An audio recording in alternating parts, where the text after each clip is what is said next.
اللهم صل على سيدنا ومولانا محمد وعلى آل سيدنا ومولانا محمد وبارك وسلم وصل علیه. معزز مسلمانانو، نن تاسو ګورئ چې لمر تندر نیولی دی. دې ته عربی کې کسوف وایي. مونږ او تاسو ته پکې څه کول پکار دي؟ مونږ او تاسو ته پکې دا کول پکار دي چې فوراً اودسونه وکړو او الله جل جلاله ته په ژړا شو، فوراً جمعتونو ته لاړ شو او 2 رکعاته نفل یا 3 رکعاته نفل دا وکړو. 3 رکعاته یا په 2 سلامونو یا په 1 سلام، او په هغې کې قرات او رکوع سجده او دعا اوږده وکړو. مونږ او تاسو ته دا کول پکار دي. په هر رکعت کې 1 رکوع او 1 سجده دا کول پکار دي. 1 رکوع دا په روایت د ابي بکرة رضی الله تعالی عنہ کې راغلی چې دا روایت د بخاری شریف دی او د حدیث رقم دی 1040. قرات به پکې په پټه وایو چې دا په روایت د سمره ابن جندب رضی الله تعالی عنہ کې راغلی دی او دا روایت ابن حبان او حاکم لیکلی، روایت هم صحیح دی. نو 1 رکوع او 1 سجده پکې وکړو او بیا رکوع او سجده او قرات او قیام او دعا دا ډیر اوږد وکړو. مونږ او تاسو ته دا پکار دي. د رسول الله مبارک صلی الله علیه وسلم زمانه کې هم لمر تندر نیولی په هغه ورځ باندې چې د نبی علیه السلام بچی مبارک وفات شوی ابراهیم. روایت ته محمود ابن لبید رضی الله تعالی عنہ دی. رسول الله مبارک صلی الله علیه وسلم زوی مبارک وفات شو او په دغه ورځ باندې لمر چې دی تندر ونیوه. صحابه دا ګمان وکړه چې دا لمر ځکه تور شو چې د نبی علیه السلام بچی مبارک وفات دی. نبی علیه الصلاة والسلام وفرمایل لمر او سپوږمۍ دا د الله د قدرت د علامونو علامه ده. دا د چا د مرګ او د چا د ژوند په وجه باندې نه تورېږي. کله مو چې لمر او سپوږمۍ ولیده چې تور شو، نو زر تاسو جلتی وکړئ جوماتونو ته.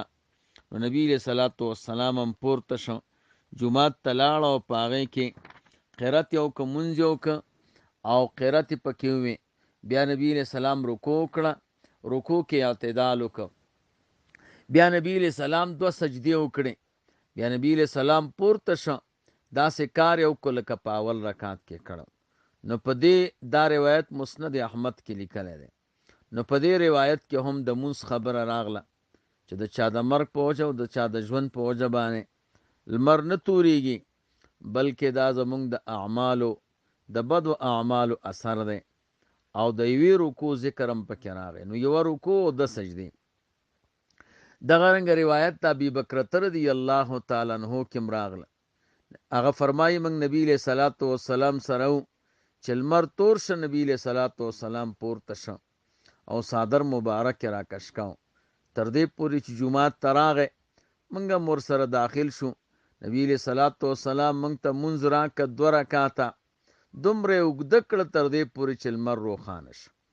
یو روایت کې راغلی دی چې نبی علیه الصلاة والسلام صحابو ته مونځ ورکړه. داسې مونځ ابي بکرة ته وایي لکه تاسو چې خپل مونځ څنګه کوئ، 1 رکوع 1 سجده.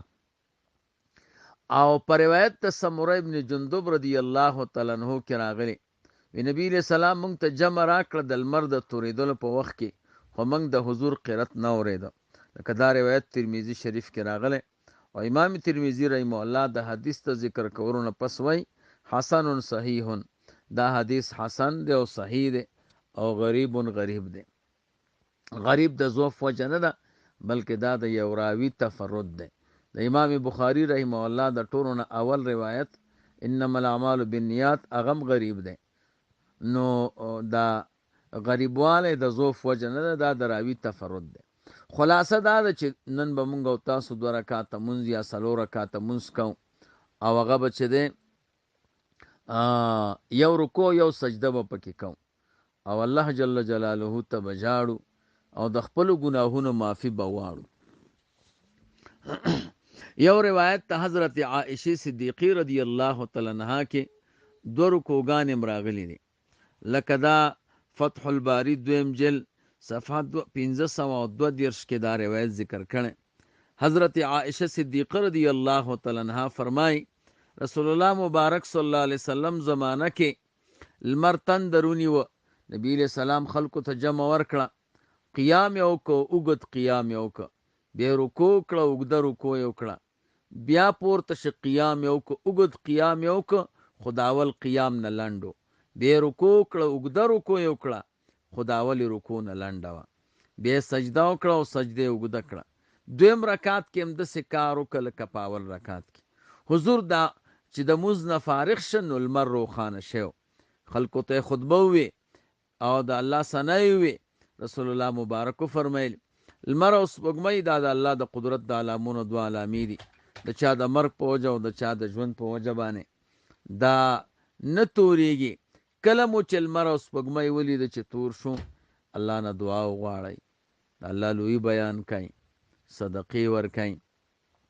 حافظ ابن حجر سے فرمائی په حدیث ته حضرت عائشه صدیقی رضی الله تعالی عنها کې و فواید دي.